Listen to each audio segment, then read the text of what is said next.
colonial era has left its impact on the identities of people, and that created its own tensions and struggles, and ultimately we all need the dialogue.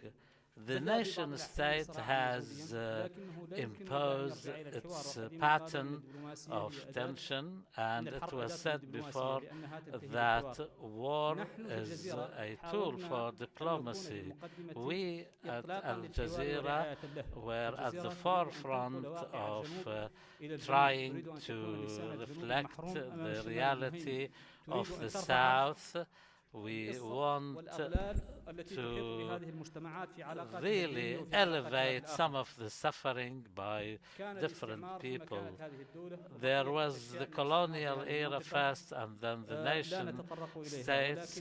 There are things we're not going to allude to, but it was incumbent on both Arabs and Persians to meet together, and more practically the eastern bank and the western bank of the Gulf to meet together. Many important events have passed in on this area: the Islamic Revolution, the Arab Spring in 2011. They both left their impact and aftermath. But whatever has happened, whatever differences, whatever diversions, we remain peoples who belong to the same civilization, and dialogue should be the ultimate. We meet here the Arabs from this side of the Gulf and the Persians and other peoples from Iran, because Iran does not only have Persians, for the ultimate purpose of engaging in dialogue, a dialogue which should be the way to seek solutions for the crises that we all suffer from. Our role in the Al Jazeera Research Centre is to pave the ground for dialogue, a dialogue that leaders engage in and peoples benefit from the fruits of. We try to break barriers and invite everybody to engage in dialogue. I now give the floor to my colleague Uthman I Farah to moderate this session, and wish you all a pleasant and enjoyable evening with us. Assalamu alaikum. Thank you, Dr. Muhammad. This is the first conference and the first session after the martyrdom of our dear colleague Shireen Abu Aqla. I invite you to stand for a moment of silence in respect of her memory.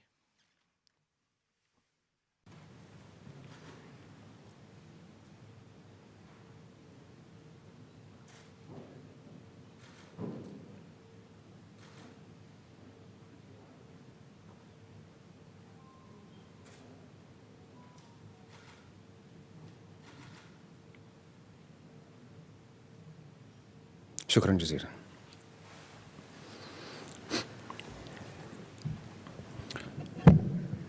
إذن هذا المؤتمر يقوم على ثنائية. So, therefore, this conference is built on the dichotomy of crisis and dialogue.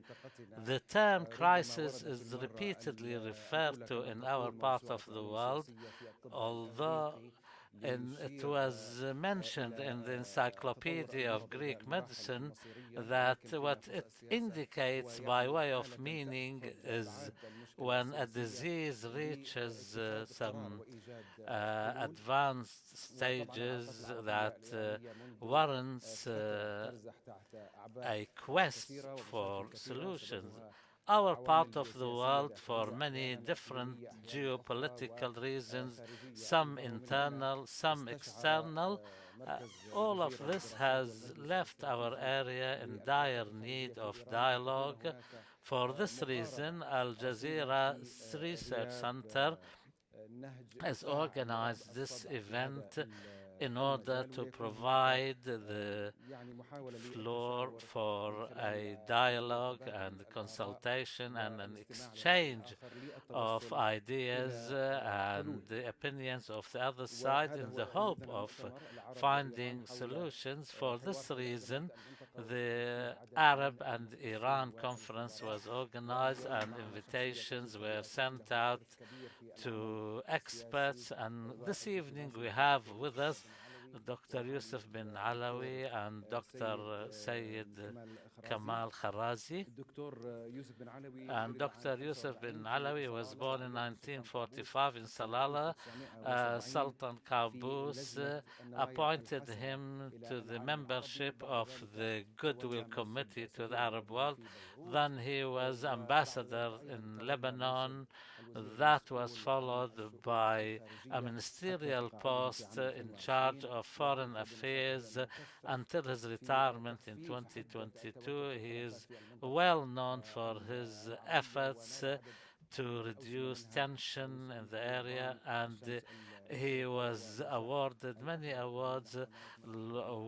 Amongst them was the highest award for international peace efforts in Japan. Dr. Kamal Kharazi was born in 1944. He is a seasoned diplomat, a political figure, and an academician. He held the position of Minister of Foreign Affairs and the permanent representative in the United States, and also academic positions like the directorship of the news agency, National News Agency. He is a graduate of the United States. And welcome both of you. We start with Excellency Dr. Yusuf bin Alawi. The floor is yours.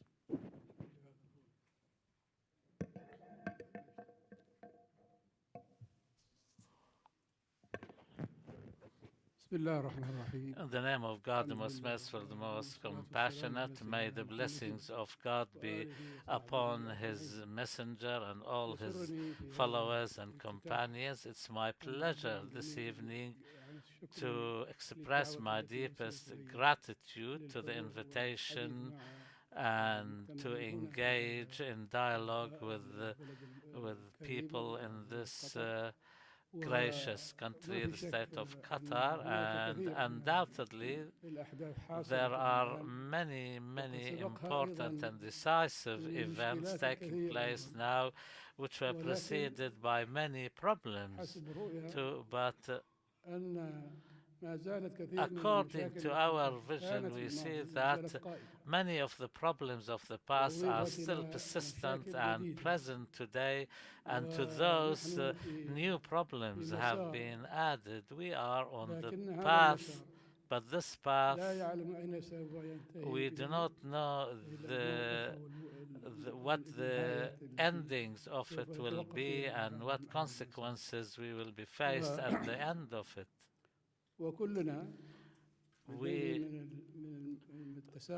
We have we all harbor many questions that we have not found answers to yet. And at least for me and my brother Dr. Kamal Kharazi, we cannot promise you that we will answer all these questions which have harmed this area and respond with different means.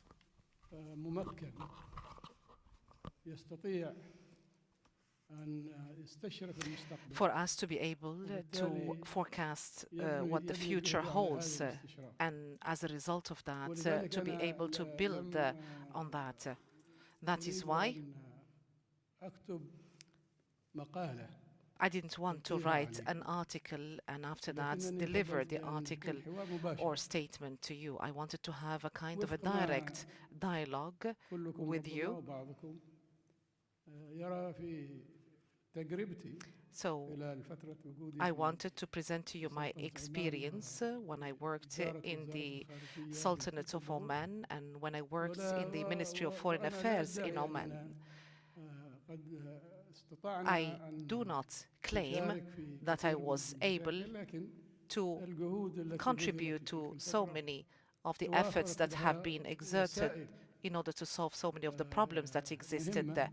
But there were some very interesting circumstances at the time, and there were a number of tools that enabled us to confront some of the circumstances and problems that existed at the time. Some of those problems were solved, and some others were postponed to a later stage, and perhaps this is the time in which today we would be able to exert new efforts in many, many issues and causes that exist today, very problematics that are costly as well, we have to mention.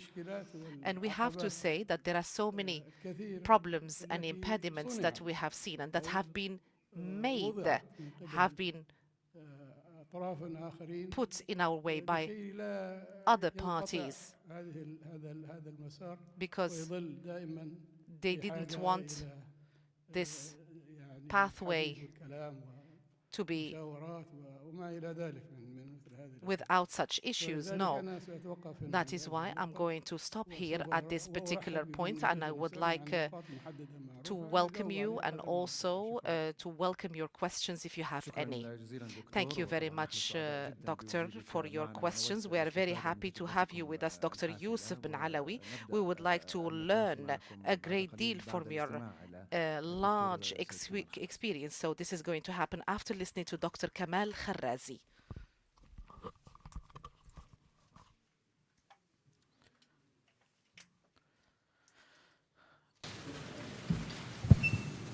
Thank you very much. I had planned already part of my speech in Farsi and part of my speech in Arabic. But unfortunately, due to some problems for translation, I was advised to read in English, but still I would like to do part of my lecture in Arabic. In the name of God, the compassionate, the merciful, Your Excellency Sheikh Hamad bin Tamer, the distinguished CEO of Al Jazeera Media Channel, Your Excellency Mr. Yusuf bin Alawi, the Honorable former Foreign Minister of Oman, Your Excellency Mohammed Al-Mukhtar Al-Khalil, the distinguished President of Al Jazeera Institute.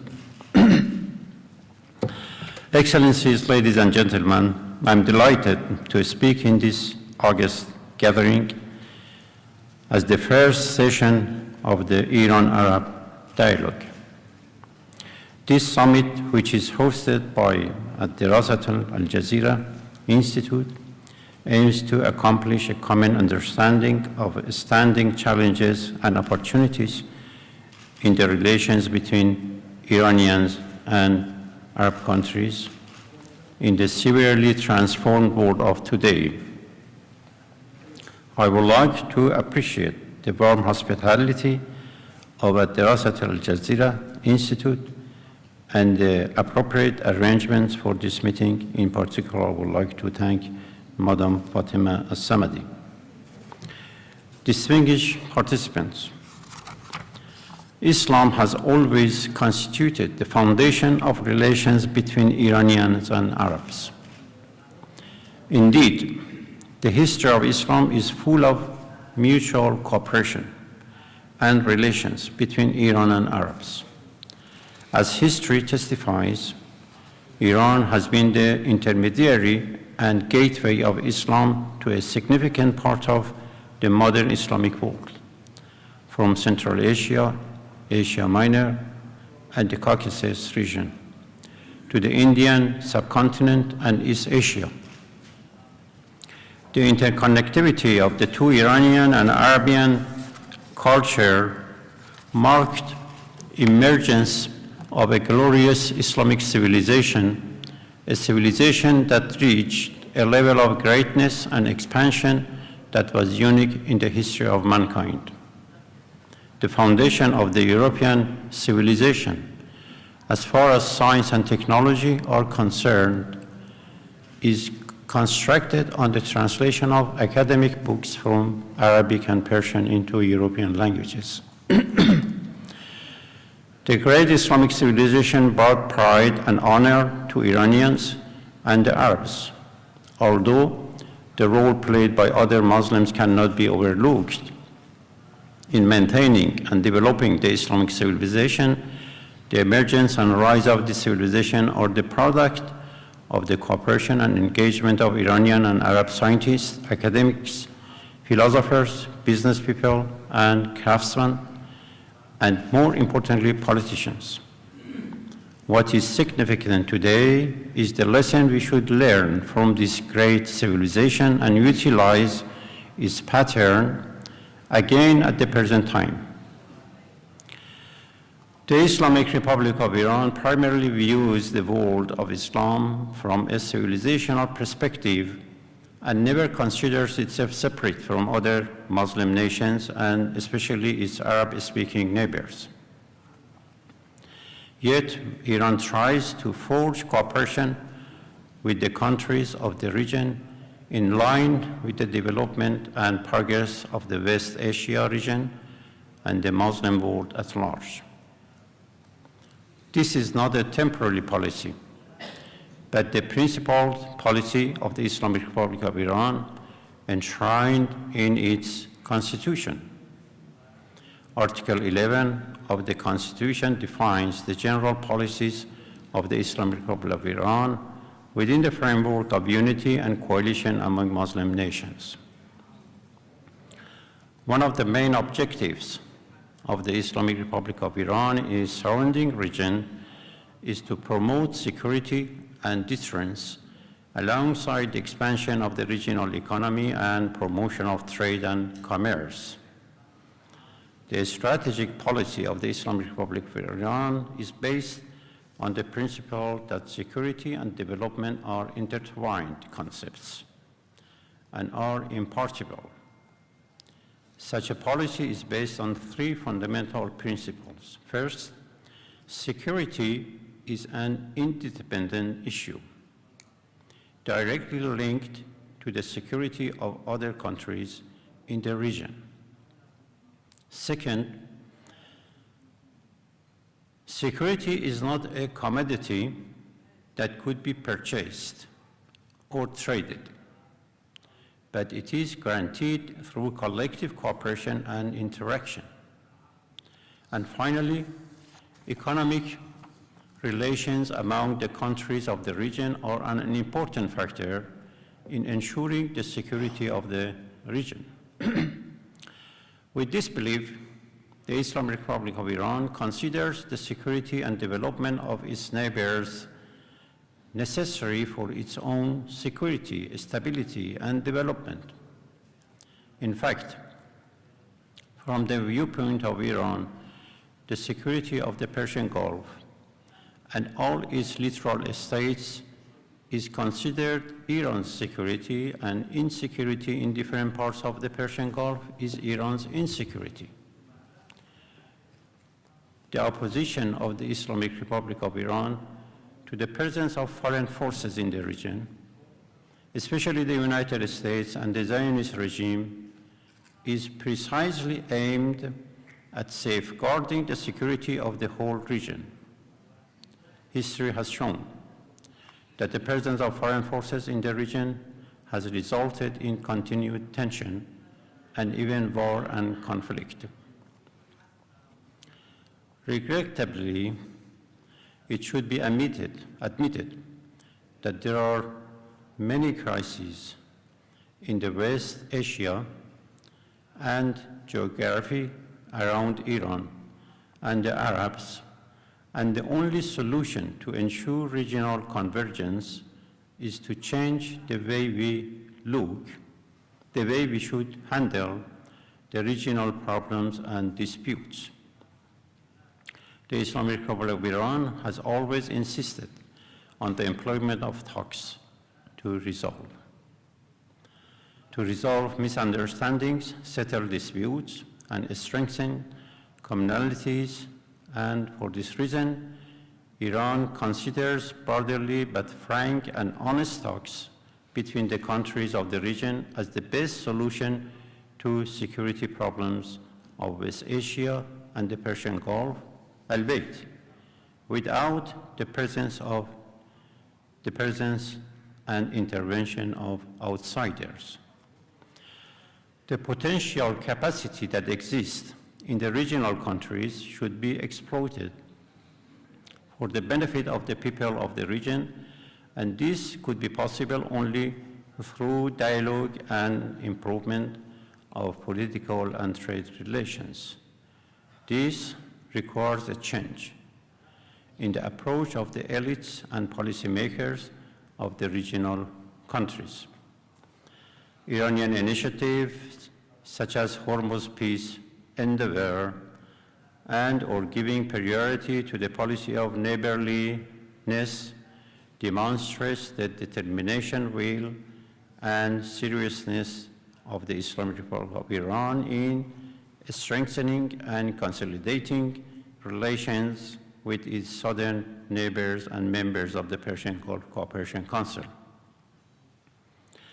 And there are signs of such a mutual interest in the countries of the region, such as the reconciliatory efforts of Qatar, Oman, and Iraq.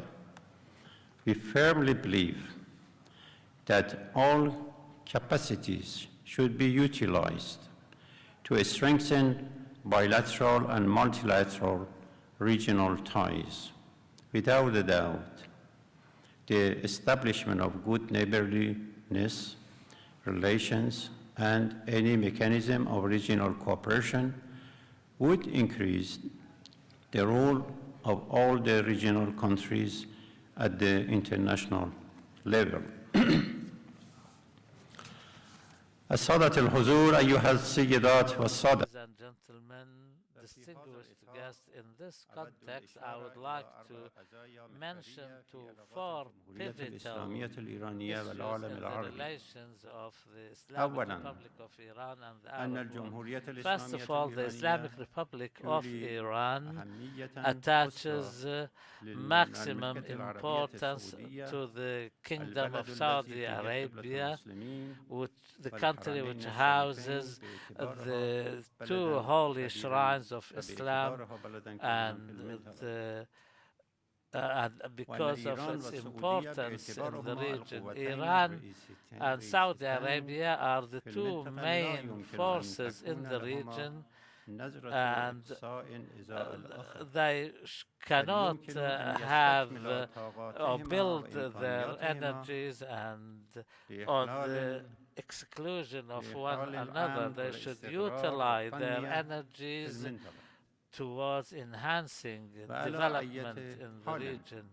In any event, it seems that the two parties, and in the last 5 rounds of discussions which were done at the behest of the Iraqi government and its goodwill, to find solutions for the problems between them.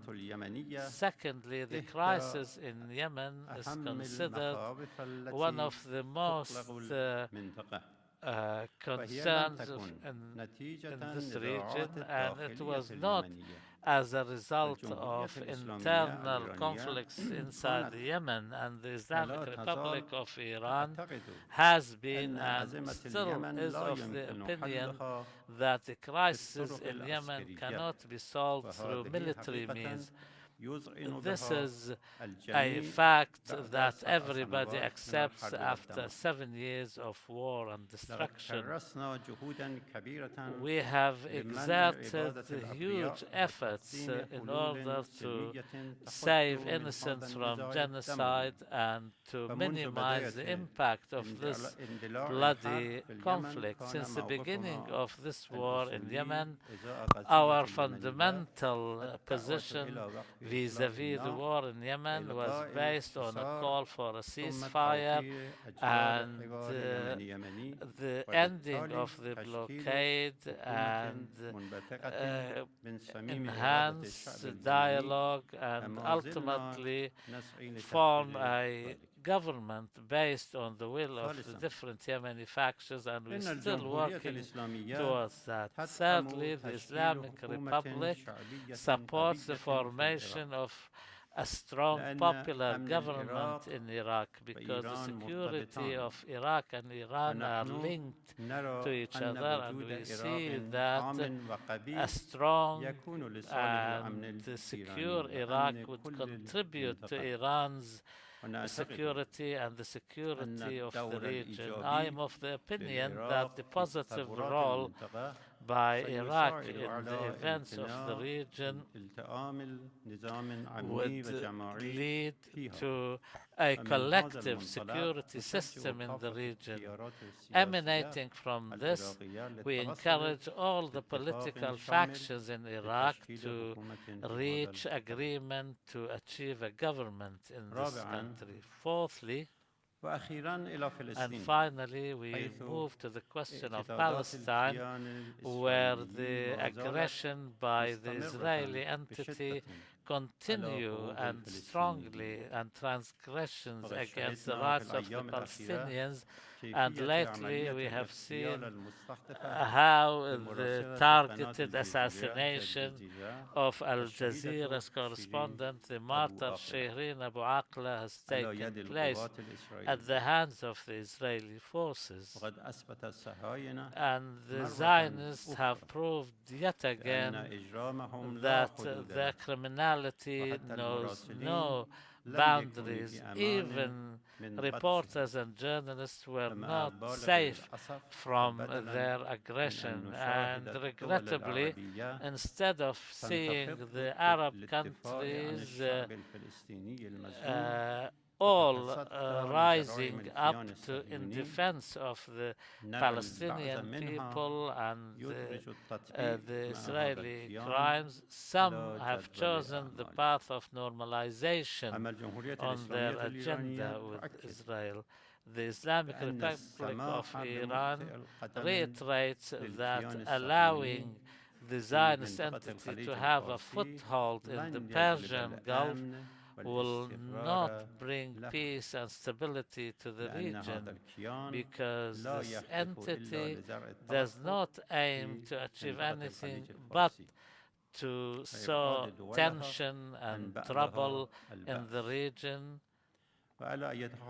In any event, the Islamic Republic of Iran will not allow the occupying entity which occupies Jerusalem to nest in this area. Finally, I find it incumbent upon me to express my gratitude towards the state of Qatar for all the efforts they are exerting and all the positive steps to enhance political, cultural, and economic relations with the Islamic Republic. And I'm optimistic the state of Qatar still is a positive actor in the relations, and we saw last week from the visit by His Highness the Emir to Tehran. We hope that the consequences and the positive impact of this visit will be felt throughout the region. Finally, I thank you for your kind attention. شكرا جزيلا دكتور سيد. دكتور يوسف أنت Dr. فضلت Yusuf, عن الكلمة الطويلة أن يكون so you هناك حوار preferred your intervention to be in the form of dialogue, and Dr. Kharazi talked about the Arab-Iranian relations. He referred to Oman and Qatar, but you know that there is an absence of trust between a number of Arab countries and Iran. From your large experience, do you think that indeed such confidence and trust can be built, and what are the impediments vis-à-vis such trust in order for the different Arab countries and Iran to cooperate in different realms in security and economy, as Dr. Kharazi had mentioned? شكرا. Thank you.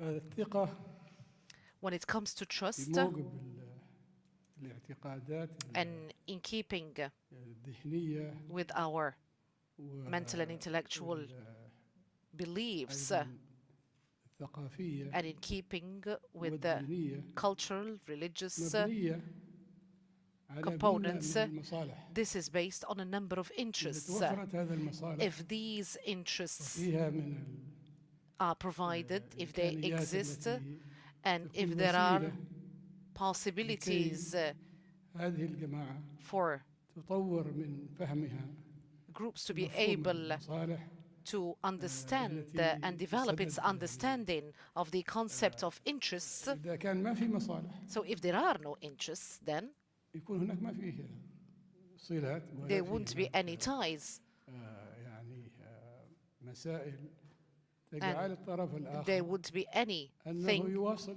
that would make the other معك في party continue نظريتك التي with أنت the تريد أن thoughts, شاركوا ideas فيها that you want to share with that other party. يعني الاعتماد على أن نحن But الجوار relying أو on نحن the sense of neighborhood or the relying on the common and joint culture without interests, you're going to stay where you are. This is not going to lead you anywhere. شفت كل هذه الأشياء And I have seen all these things, ووجدت أن and I المصالح have found out that هي التي ينبغي أن interests ينظر إليها أولا. should be the most important component إذا to be تتحدث taken into account.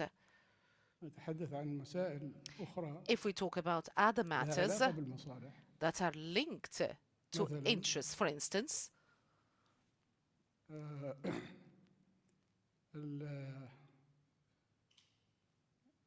القول أنه هذا ليس صحيح نجد أن النظام العالمي so to say that this is not true, for instance, we منذ أن find تأسس that the قائم على المصالح. global order, since it كما was كانت الصداقة. established, was هذا ما based المصالح on المسلمة. interests. في وضعنا نحن So friendship continues when interests continue. المصالح موجودة But ولكن in في our حدها world, we have الأقل. interests, but in their minimum level. وبالتالي And نجد consequently, هذه العلاقات we find يعني تتراوح that في بعض الأحيان relationships, وتفترق في بعض الأحيان sometimes they grow, يعني sometimes يكون من they الصعب get أن تربط less النظريات الإنسانية close to each other. That is why we find the situation changes بكيانها الذهني وبدون ما تكون فيها مصالح. So we find that فأنا they أقول إنه concentrate ما on زلنا these نحن في هذه المرحلة. religious entities without concentrating on عن interests, but we still كيانات do talk نود أن about نجعلها هي الأساس. entities that we want to هي make الأساس صحيح. the basis of what we مثل have. الدكتور Yes, كمال these يعني هي أساس. constitute the basis. Yes, لكن أيضاً as مجردة من Dr. المصالح. Kamal had said, but these are dissociated of سنبحث any في ماذا؟ interests. So what do we need to look ينبغي أن at? نبحث أولاً في We المصالح. need to look first and foremost at وليس our أحد interests. مستثنى من أن لا يكون له مصالح. So each one of سواء us كان should كبيراً have أو interests. صغيراً أو There are no قادراً أو exclusions, ضعيفاً. لابد أن whether يكون we في are big or الاعتراف small, له strong بأنه or له weak. مصلحة Each في الجهد الذي سيبذل. entity, each country has its own هذا interests أنا in ما terms of the لاحظتها في حدودها efforts that it wishes to exert. في منطقتنا يعني في حدودها. So I found that حتى في relying on السياسات. interests is not paid heed to. It's the heed paid to it is to a limited extent. Even when when we talk about politics and policies, politics are بين الناس. linked to interests as well. So each one of us has his own way of dealing with things. So this is one of the things that are important. So that is why in the Arab world, we have seen the establishment of the League of Arab States and also the economic organization that was established, and many other mechanisms and organizations that have been established in order to reinforce ties and relationships amongst countries, starting from commonalities such as language, history, religion, and so on and so forth. But because there are no common interests, not enough interests, these efforts have not been materialized into facts that would be comfortable to everybody. This is how I see things. We have to look into ways and means of how to contribute amongst us as countries of the region, think about our interests. Thank you very much. So the basic component is our interests, as Dr. Youssef had just said. So how can we build trust? This was the question. We know that there are going to be a round of talks between Iran and Saudi Arabia. So what can we expect in the coming round of talks, and how can dialogue be carried out? Is it based on common interests, as Dr. Youssef had explained? And do you think whether with Saudi Arabia or any other regimes, so maybe that do not have the best relationships with Iran, do you think that they can reinforce positively relations based on interests?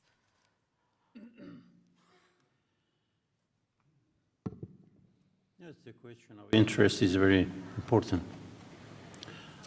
But to look for interest, first of all, we have to see what has happened in the past and prepare ourselves for the future, because interest of nations always changes.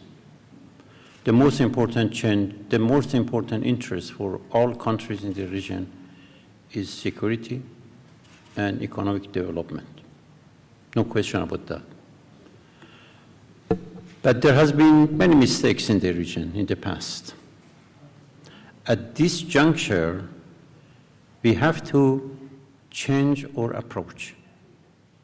We have to wash our eyes to see issues from different angles.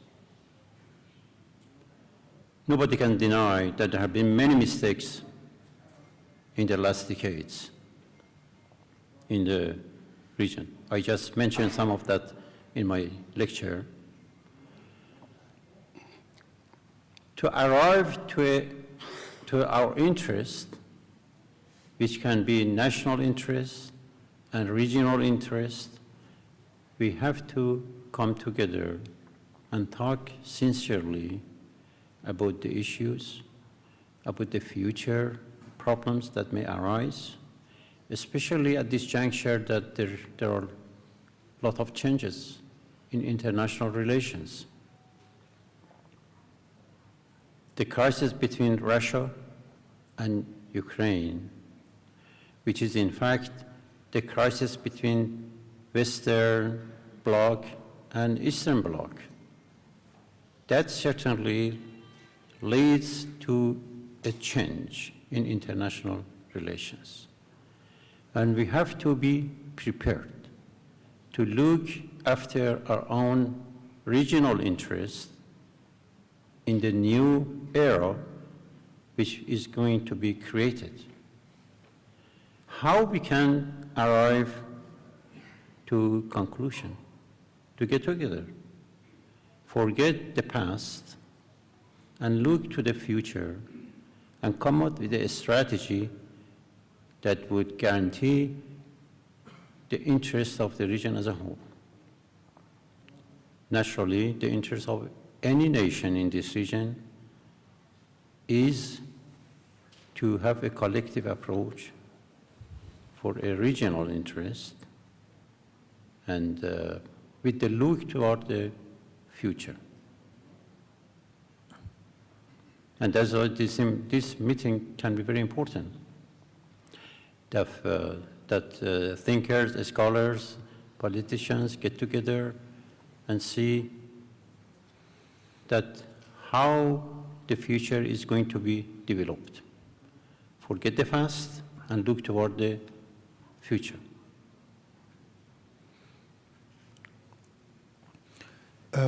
حسناً، من الأمور التي تطرقت لها في كلمتك دكتور خرازي كان موضوع اليمن. أنا عشت فترة في اليمن، وعند اندلاع هذه الحرب كنت في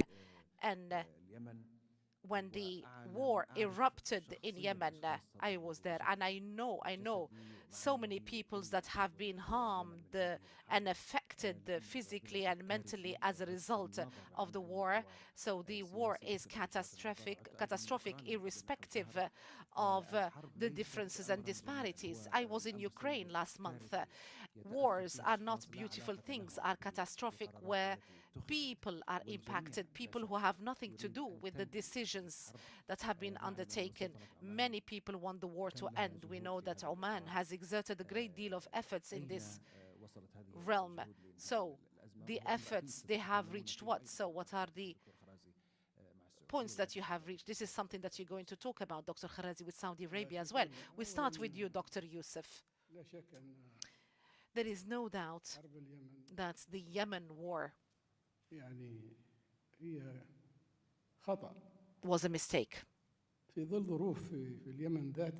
the light of the circumstances in Yemen,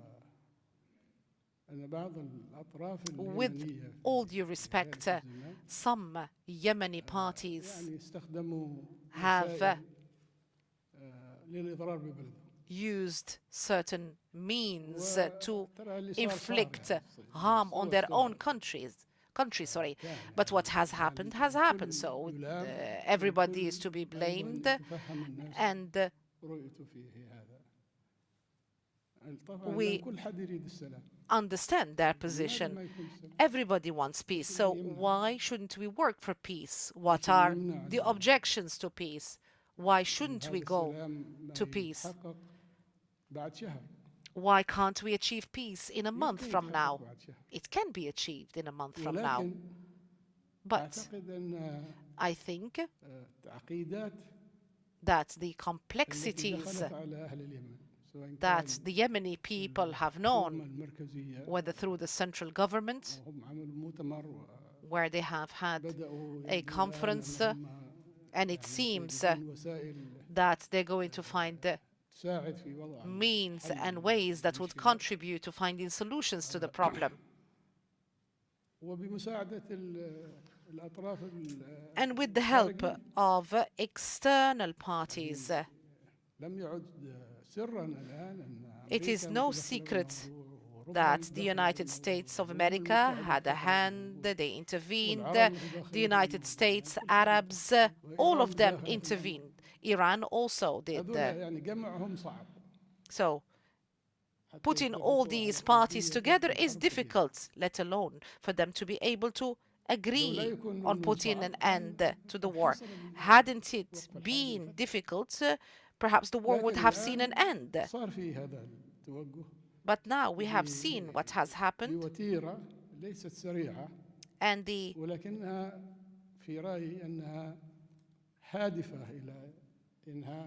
this can lead to an end to the war, to be able to work in a way that would reassure all parties. Yemen is a very important country, and the GCC has exerted all possible efforts in order to help Yemen.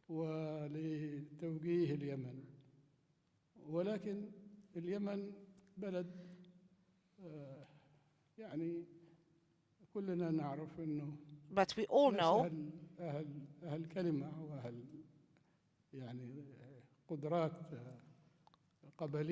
so we know that Yemen, its a tribal system. They have their own history. This is not the only war that erupted in Yemen. In Yemen, there were so many wars. And I think with the effort that is being exerted, there's going to be peace in Yemen. But peace has a cost. And everybody should contribute to that. Everybody has made mistakes as to how to understand the situation in Yemen. So what was the cost?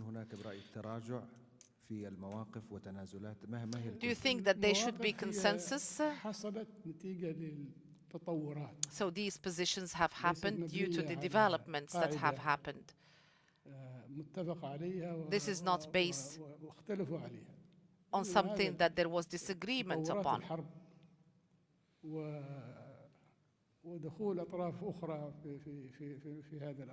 We have seen that other parties have created the complexities that we have seen.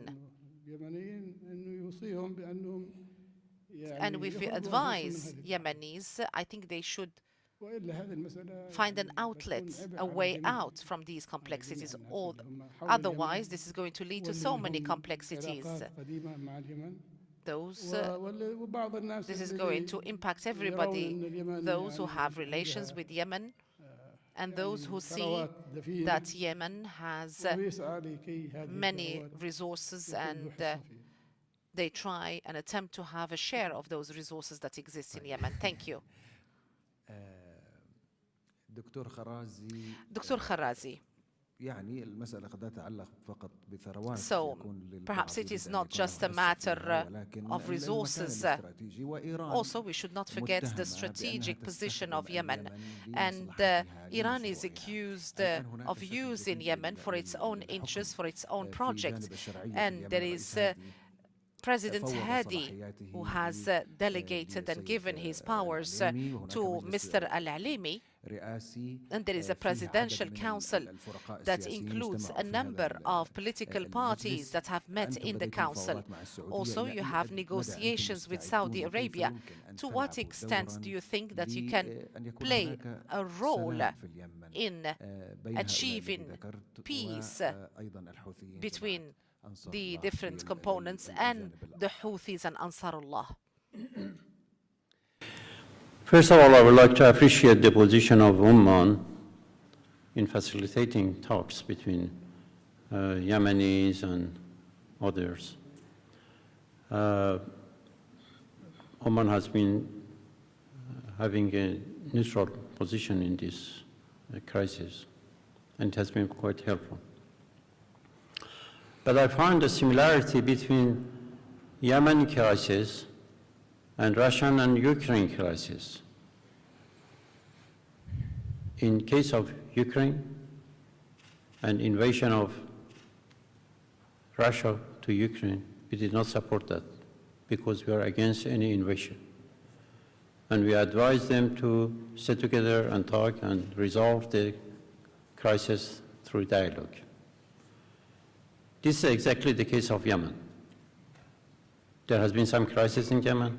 Invasion of Yemen by Saudi Arabia and the coalition was a mistake.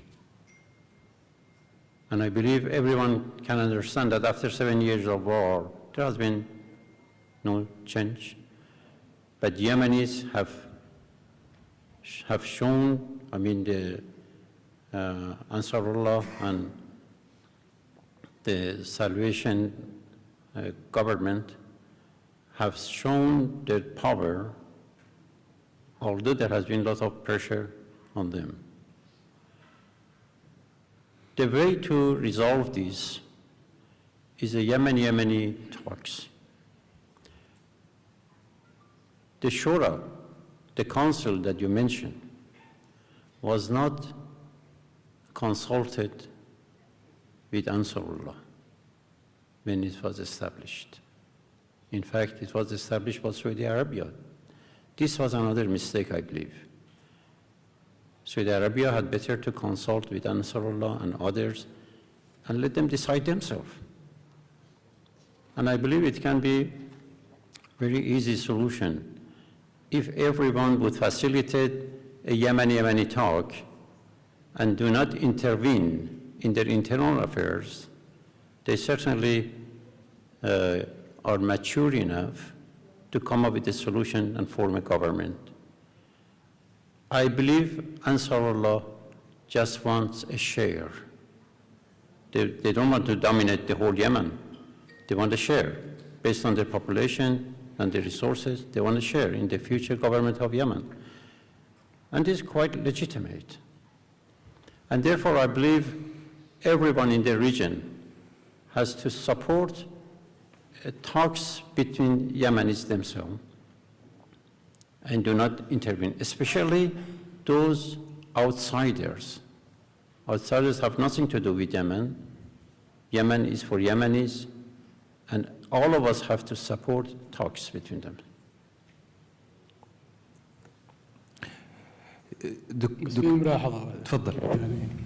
I have an observation.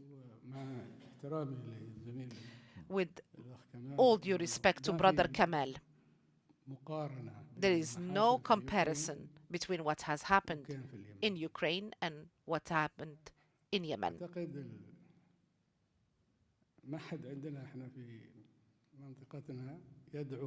I think nobody in our region is calling for democracy or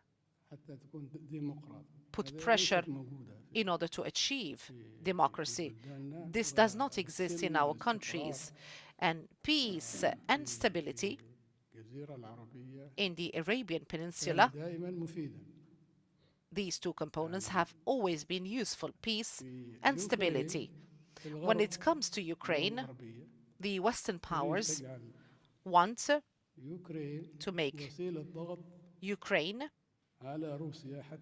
a means of pressure on Russia for Russia to accept the principles of democracy. And this entails that there should be some kind of discussion and special arrangements as to how to be able to have democracy in that particular region.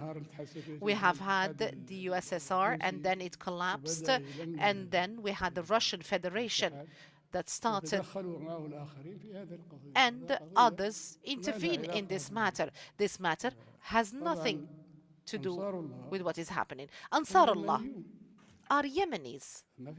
There's no doubt about this.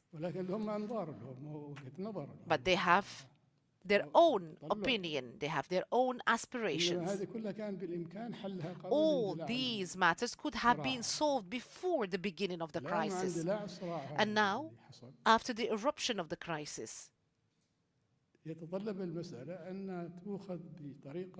the matter entails that we should take the matter in a different way for others to be able to help the different relevant entities to help Yemenis to reach consensus. But for Yemenis to sit together in a meeting such as this one, they're not going to agree, no. They need help from others. Others should help, whoever parties such as Iran, Saudi Arabia, Oman, all the relevant entities that have relations with Yemen. And the intention should be to have a solution. This is now happening. But the pace is very, very slow. The pace is not fast enough. So all issues of the region, the situation is very complex. Yemen has relations with Iraq, with Libya, Syria with Libya, and so on. You name it. So these matters require that we should help the different local powers for them to be able to overcome the problems that have happened vis-à-vis each other. The other parties are ready to help. There is no doubt about it. We all want to help our brothers, the Yemenis. in order to overcome the situation in which they are. This situation is kind of stable, but without any agreement. Of course, we want them to exit the situation of war that they have. Yes, we know that Yemen has so many issues, so many discussions that are taking place, and they have tried to pave a way for the future, and all of these things have stopped. And now there are some other issues that have come on top. So, can Yemen be one country or many countries? All these things entail that there should be efforts exerted, there should be patience in order to contain the situation on the ground. Yes, indeed. What is happening in Yemen, in other regions, these things are interrelated. We're talking about one body. If one part of the body is ailing, then the different other parts suffer as well, as the prophetic tradition says. So talking about the nuclear deal, do you think that Iran can at some point announce the end of the nuclear deal and exit the negotiations? So how do you think about this particular topic? The nuclear deal is something which is out of interest of Iran. I mean that it is the national interest of Iran to develop its nuclear technology.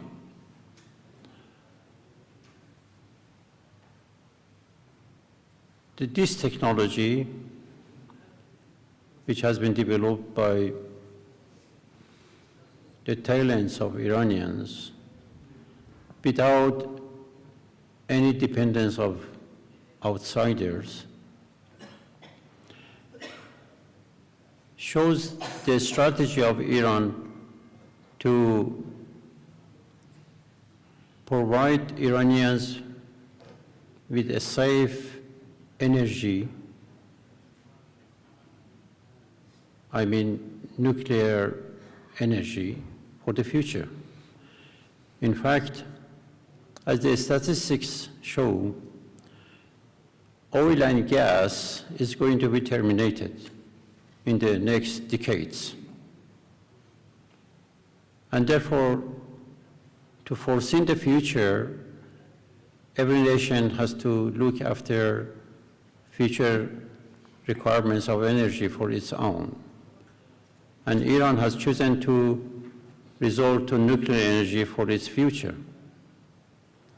This is not the business of others to say that this is a wrong policy or right policy. We have declared many times that Iran is not going to construct or build a bomb. Iran is only for peaceful nuclear energy and is devoted to that. The pressures from outside is not going to make Iran any other way. Iran is going to continue its nuclear technology to the extent that to be able to construct more nuclear powers for producing energy and to produce its fuel internally, to not be dependent on outsiders. The current negotiation which is going on between Iran and Western countries, naturally many issues have been resolved. And there are only very minor issues which certainly has to be resolved. And those issues are the national pride, national identity of Iran, which cannot forgive. When Mr. Murad recently visited Iran, there has been some rapprochement, and we hope that through sincere negotiations in Vienna, they can arrive to some conclusion for Americans to come back to the deal, and these pressures would be lifted on Iran. لعلنا نختم بهذا السؤال لك دكتور يوسف. الجهد العربي في موضوع Dr. Yusuf, how can the Arab efforts contribute to solve the problem? You have good relations with Iran. We saw the Emir of Qatar visiting Iran, Turkey, and then visiting Germany and Spain. What can the Arab side do to solve this problem? Of course, this dossier is very important indeed. And the Arab side is hoping that we can play a constructive role which can lead to a convergence and consensus between Iran and the international powers which are signatory to the nuclear deal, and we hope to play the role of an accepted mediator between all parties. By that I mean acceptable, I mean that we want to avoid a confrontation which will have no solutions. The state of Qatar is exerting enormous efforts, and the remaining issues which are still outstanding, they may be few, but they are of great importance, and it's the mutual interest of everybody to solve the remaining outstanding problems and reach positive results and to achieve an overall good result. The Arab side, we know we are going through a difficult patch. We are concerned with internal issues in most of Arab countries, except for the Gulf countries. Maybe they provide a glimmer of hope to contribute towards an overall settlement. This would be of great benefit to Gulf countries, because Gulf countries are neighbors of Iran, and quite simply any damage which can happen to any nuclear reactor, whether on the Arab side or the Iranian side, will be of huge consequences. Iran has gained a lot of experience, and this experience was not easy coming and forthcoming, but through a huge amount of effort. And Dr. Kamal can correct me, there is more than 120 universities engaged in this and other projects, and I stand to be corrected if I'm wrong. The Iranian leaders have the ability to understand the kind of interest that should be associated with this project, and it's known that this project, countries which build this kind of projects have either the ability to produce the fuel or to buy the fuel from outside sources. Iran started to produce this fuel to serve its own interests, as so far as we understand from some Iranian colleagues, that these are similar to plants which are used to produce the byproducts of petrol. The nuclear reactors can only accept certain types of fuel which are suitable, and these are some of the technical complications, and Iran has reached a stage whereby they can produce it at an industrial level, and this is a right allowed by international law, and the Western countries or the United States have no right to impose or compel anybody, and the current ongoing project now is now associated with certain industries which have been agreed upon according to the nuclear deal. China is doing something and other countries are doing something. And this kind of agreements could not have been reached without the contribution of the Iranian leadership. We hope, by the will of God, that the remaining little outstanding issues can be dealt with and we get rid of these problems altogether. By the will of God, we hope that peace would prevail in all these countries. We have people from Yemen, Chad, Somalia, Libya. We wish that peace and stability will prevail. I thank you both, gentlemen, Dr. Kamal Kharasi and Dr. Yusuf Alawi, for joining us. Thank you, and we look forward to more meetings in the future.